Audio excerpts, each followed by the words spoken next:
E aí, os programadores de hoje conseguem programar nas situações de antigamente? Essa é a pergunta do Kinucles, né? Ele deixou essa dúvida para nós. Os programadores de hoje conseguem programar nas situações de antigamente? E os de ontem conseguem programar hoje? Quem sabe mais, quem sabe menos?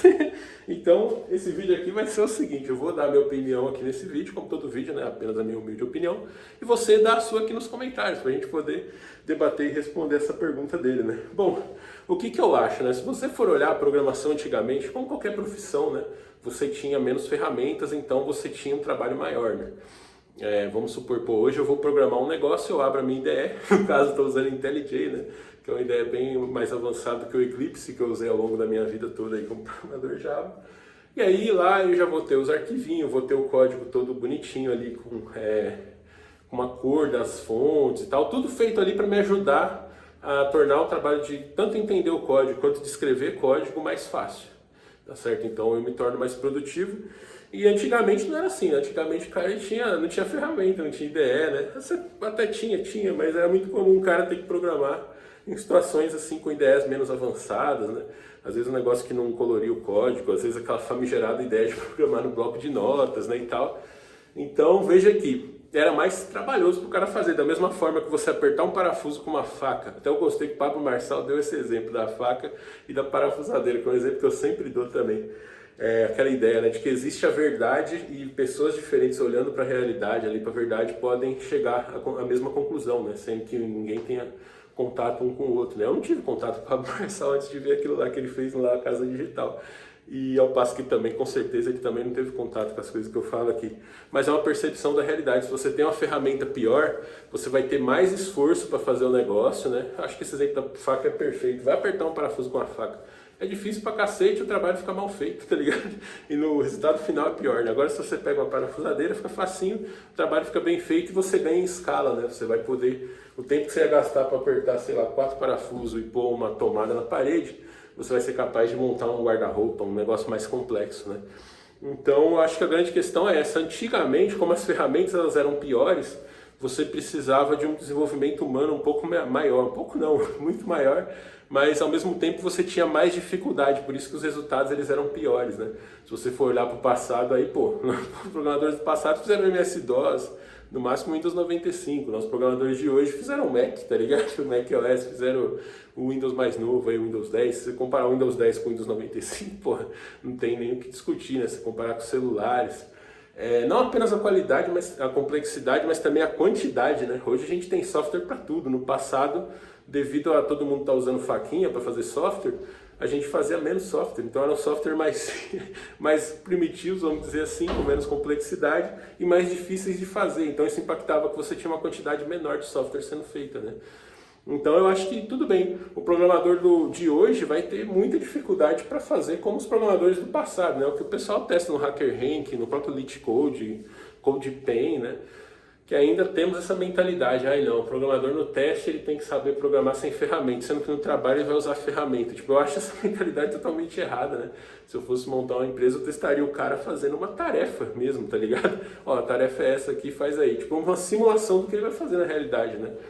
Então, assim, da mesma forma que a gente, programador moderno, a gente tem muita dificuldade de programar sem a IDE que deixa o código colorido, sem o autocomplete, sem a ferramenta ali, seja a gente que é mais antigo, para pesquisar no Google, olhar no Stack Overflow, o pessoal mais moderno aí usando ChatGPT, Copilot, essas ferramentas, da mesma forma que a gente tem dificuldade com isso, o programador antigo, se ele pegar hoje, né, o cara ficou 20 anos dormindo, congelado aí, e hoje ele vai pegar uma ferramenta de hoje para programar, ele também vai ter dificuldade, né? A dificuldade dele não vai ser entender o código, ele vai entender o código talvez até tranquilamente, mas ele vai demorar mais para fazer as atividades porque ele não sabe as ferramentas, os atalhos, né? Às vezes um negócio que você vai fazer ali em 5 minutos, o cara vai demorar um dia, porque ele não sabe onde é que está o botão, ele não sabe o que tem que fazer, ele não sabe a ordem do processo, às vezes ele pode não entender a estrutura, né? Então vamos dizer assim que são complexidades diferentes, né? Nessa parte de código, de algoritmo, né? Com certeza o cara que está acostumado a olhar código ali preto e branco, só sem corzinha, sem olhar essas coisas, ele está acostumado com aquilo, ele consegue ter uma agilidade, um raciocínio diferente.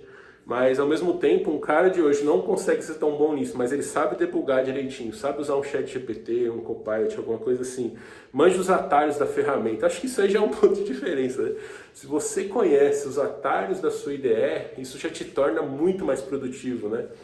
Você consegue abrir um arquivo ali, Shift, nome do arquivo, já abre, Ctrl F e substitui as coisas, copia, cola código, adapta, faz um debug, vê o valor das variáveis, muda o código, você vai construindo e debugando ao mesmo tempo, né? Quem nunca fez isso, né? O pessoal reclama de não ter documentação no sistema, mas, mano, se você tem um debug, você não precisa de documentação, você põe o breakpoint ali, vê o valor das variáveis, começa a analisar, usa o autocomplete para ver os métodos que você tem disponíveis, então você consegue ser muito mais produtivo, né? Porque essa que é a questão, né? No passado você precisava ter esse conhecimento mais cru, porque não tinha tanta ferramenta, então você tinha que decorar lá o nome. Imagina você programando sem autocomplete, mano. Como é que você vai saber o nome da função? O cara tinha que saber de cor aquilo ali. Só que aquilo ocupava um espaço no cérebro dele, tá ligado? E também no raciocínio, né? Então ele ia saber de cor as paradas que ele tem que pôr, mas na hora de fazer uma outra coisa, que talvez nem existisse na época, né? Ele vai ter dificuldade, porque hoje a gente tem que saber tecla de atalho, tem que saber a IDE, tem que saber a ordem das coisas, que é uma coisa muito importante, né? No Java mesmo, na época do Eclipse, eu era muito... Aliás, eu preciso, né, puxar minha orelha aqui, ó. Eu preciso tirar um tempinho para estudar melhor o IntelliJ, porque eu lembro que na época do Eclipse, como eu fiz curso, cheguei a ter certificação de Eclipse, tá ligado? Então eu manjava muita coisa que ao longo dos anos me ajudou bastante. Eu chegava na empresa assim, né? Às vezes o processo dos caras era arcaico, velho. Os caras tinham um servidor, rodava o servidor numa janela, rodava o Eclipse na outra, aí tinha que ficar copiando arquivo na mão, tudo coisa que, por se conhecer a ferramenta, eu ia lá, colocava o servidor dentro do Eclipse, fazia as configurações, eu salvava o arquivo e já estava disponível no servidor e eu já rodava. Então meu trabalho ficava mais fácil, né? Eu preciso aprender a fazer isso também nas ferramentas mais novas. Mas o ponto todo é esse, né? Hoje a gente precisa ser menos...